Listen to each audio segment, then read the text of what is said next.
So if you came here for a conference, then you either clicked on the wrong link or possibly got on the wrong flight. Other organizations have conferences. We have a movement, a global movement. And if we're going to paint our world purple, then we need to paint the entire world, not just our part of it. So it's my job, along with our global partners, to paint that canvas outside the United States. As Steve mentioned yesterday, the Society welcomed our first global relay partner nearly 20 years ago. Next year, our friends in the United Kingdom will celebrate that 20th anniversary. Give it up for the UK.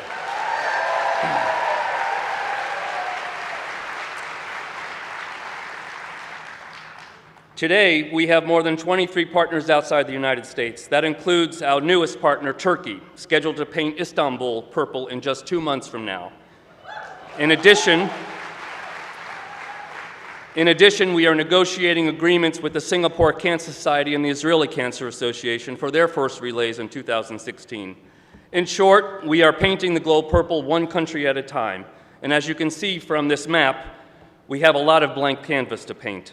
We're going to need your help to get the job done. So brush up on your painting skills and do so quickly, because we're going to have to paint faster, just as fast as Eric painted yesterday. And let me explain why. We have made incredible progress in the fight against cancer here in the US and in the developed world, with more people surviving and thriving with cancer than ever before. That progress is because of people just like you. But the fact is that in many of the poorest countries, cancer is making even more progress, and it's really pissing me off. It's making more progress in countries that barely have the resources to detect it, never mind treat it. In fact, I'm talking about countries where there's not even a word for cancer. And in countries where there is no word for cancer, it becomes a sentence, a death sentence. Cancer will kill more people this year globally than HIV/AIDS, TB, malaria, and Ebola combined, much more. And cancer is shrouded in so much stigma that even when some people know they have cancer, they will keep it a secret from their own family, their own spouses, due to fear that the family will be ostracized or that they will infect others. Tragically, more than 80% of those with cancer worldwide will end their cancer journey without even an aspirin for the severe pain, and that is an accurate statistic. We know that for less than $3 a week, the price of a cappuccino, a patient can manage their cancer journey with dignity rather than having to suffer in unbearable physical pain in just as much while their families watch in incredible emotional pain. We know this to be true because your American Cancer Society is helping these patients in those countries provide basic pain relief and a sense of dignity when palliative care, as it often is the only option. Once we prove the concept in one country, we'll replicate it in another. This program is called Treat the Pain. Look it up. It's the Society's most successful global health program. Thanks to you and relayers from around the world, ACS is leading the global community in cancer control. With a small investment of funds, our colleagues on the Society's global health team are making a measurable impact in countries like Kenya, India, Uganda, Nigeria, Ethiopia, just to name a few. We're educating patients that cancer is not something you can catch from sneezing or touching a person. We're working to prevent a smoking epidemic in Africa, a continent that the tobacco industry has designated market opportunity #1. The stories can be heart-wrenching, like the woman traveling 500 miles to the capital city of Uganda for breast cancer treatment, only to find that the one radiography machine in her country is not working, forcing her to repeat the 500-mile journey with children in tow many months later. That woman most likely will not make that return trip. Often she will prioritize the care of her family over her own life. Then there are the children with Burkitt's lymphoma, a very treatable form of pediatric cancer that, when detected early, can be cured. Eventually, these children become disfigured and die because their families cannot afford the $450, the treatment that can save them. ACS is negotiating with drug companies and working directly with ministries of health to fix the chemotherapy supply chain so that a child in Kenya has as many birthdays as a child in Kansas. While our experts in global health develop the capacity for our partners to intervene, Global Relay for Life is helping to bring patients and caregivers together. creating support systems, reducing stigma, and generating sustainable funding from within their own countries to keep these programs going well into the future. Then there are the stories of incredible hope in the midst of despair. If you are a survivor, I want you to meet your counterpart in Nairobi, Kenya, whom I befriended last week. This is Sally, a volunteer for the Kenyan Cancer Association at her first relay last year. She is the charismatic chair of the Survivor Committee, and she prefers to be called a warrior rather than a survivor. Let me quickly tell you why. In 1999, Sally was diagnosed with AIDS. Her husband, the person who transmitted it to her, walked out on her and her 2 children as a result. Soon after, Sally lost her 2 children within months of each other. Eventually, Sally lost her job, she lost her family, she lost her will to live. Feeling hopeless, she took a ferry off the coast of Mombasa and jumped into the Indian Ocean.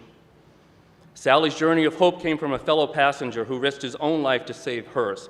Eventually, Sally found her will to live and to fight again. It was her new passion to fight like a true warrior that eventually got her through cervical cancer and eventually through colorectal cancer. There's more to that story than I have time to tell, but my point is that after all of that, this caring and beautiful woman found Relay for Life. Today, she is preparing for Kenya's second relay on October 11th.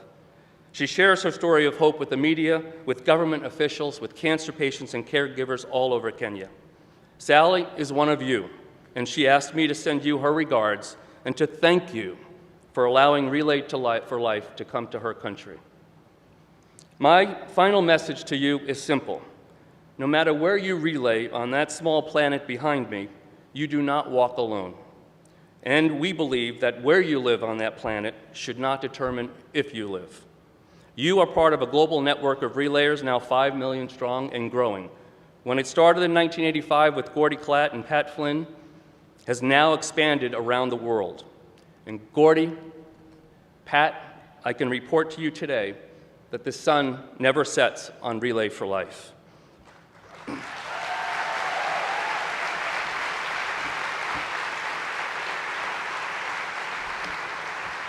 You don't need to go as far as Kenya to learn the impact that Relay is having on cancer control. You can look to our closer neighbors from Jamaican Cancer Society, a long-term partner of the American Cancer Society, doing wonderful things as a result of Relay.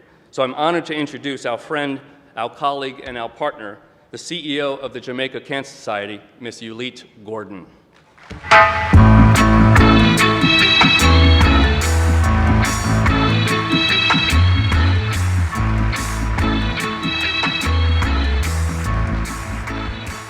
Good morning, Relayers. How are you feeling today? Great. If you have ever traveled to my country, Jamaica, you probably had an amazing experience walking miles and miles of white sand beaches, swimming in turquoise waters, having some amazing cuisine, and of course, soaking up all that warm Jamaican hospitality for which we have become world renowned. What you probably did not see is that lurking behind all that beauty lies a major public health issue, that of cancer. Jamaica carries a cancer burden of approximately $170 million annually. We have over 3,000 newly diagnosed cancer cases annually, and far too many of these men and women and children succumb to the disease because they present at the late stage and were possibly not insured or unemployed, and therefore could not access life-sustaining services like chemotherapy and radiation, and in some cases, surgery. Relay for Life happens to be the single largest cancer awareness event in Jamaica and the entire English-speaking Caribbean. Our first event was held in 2003 and was introduced to the Jamaican Cancer Society by Dr. John Kelly, then chairman of the American Cancer Society. That year, we had 75 cancer survivors, 30 teams, and 1,200 patrons participating, yielding $2 million Jamaican dollars. With each subsequent year, Relay grew in leaps and bounds, and today we are celebrating close to 500 cancer survivors, over 100 teams, 7,000 families and friends, and earning in excess of $12 million.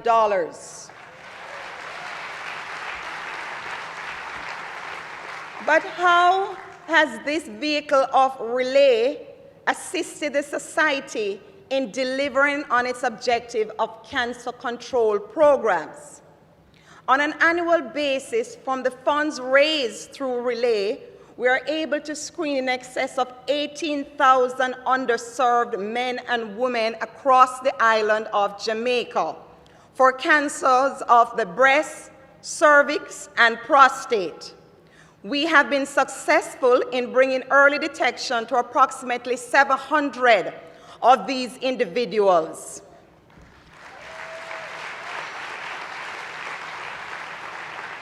Public health education is very crucial to cancer control and prevention. We must mobilize persons and influence health outcomes by teaching them how to better take care of themselves and make wise choices. We have been successful in offering financial assistance to 500 poor men and women to access life-sustaining services like surgery, diagnostic checks, chemo, and radiation. We are able to bring counseling and support to these families from wherever they reside, whether in the hospitals, hospices, or in their homes. We have been able to engage hundreds of survivors through this vehicle of Relay and have managed to contribute through the American Cancer Society to the global cancer research movement.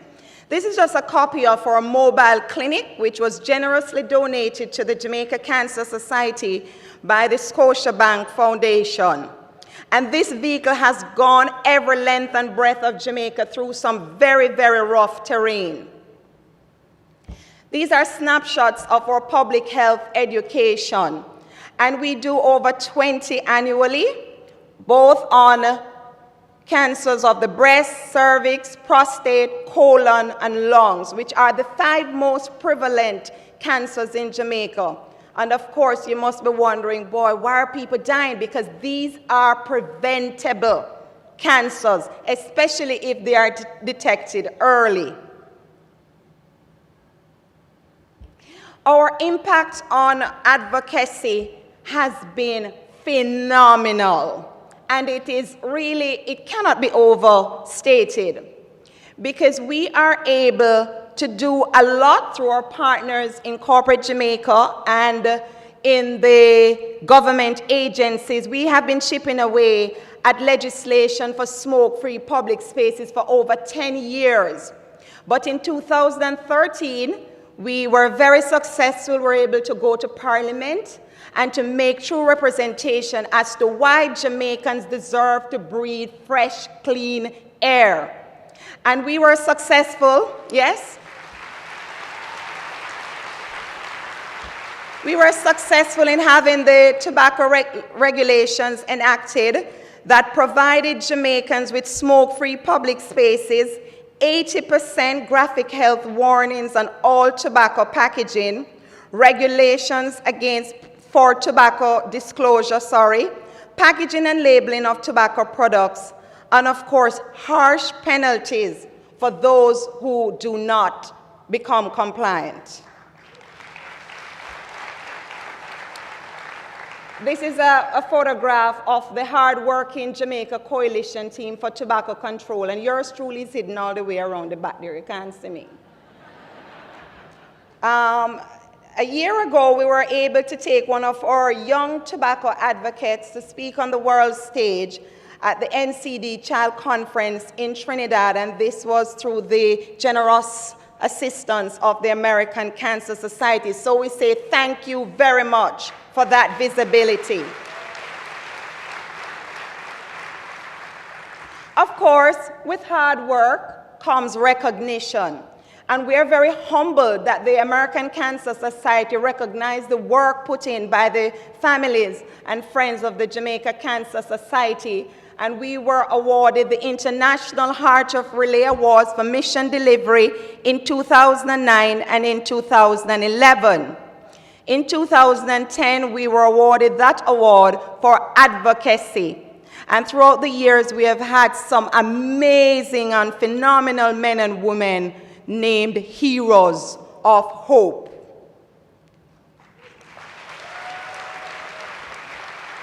What are some of the lessons that we learned from this amazing experience or relationship with Relay for Life? We have learned that through Relay, we were able to transform customers into cancer advocates. It empowered and transformed lives. We were able to build lasting friendships that today serve the expansion of this product island-wide. We're able to develop leadership abilities in our volunteers. It reinforced that team spirit is invaluable to success and opened the doors for deeper collaboration and partnerships with our sponsors, donors, teams, and volunteers, and also allows for creativity and innovation in developing and executing fundraising initiatives. And this, my friends, is why we're here over these couple days. This is what we're working towards achieving. But we have to continue the fight because it is imperative that we work towards having a world free of cancer. I thank you.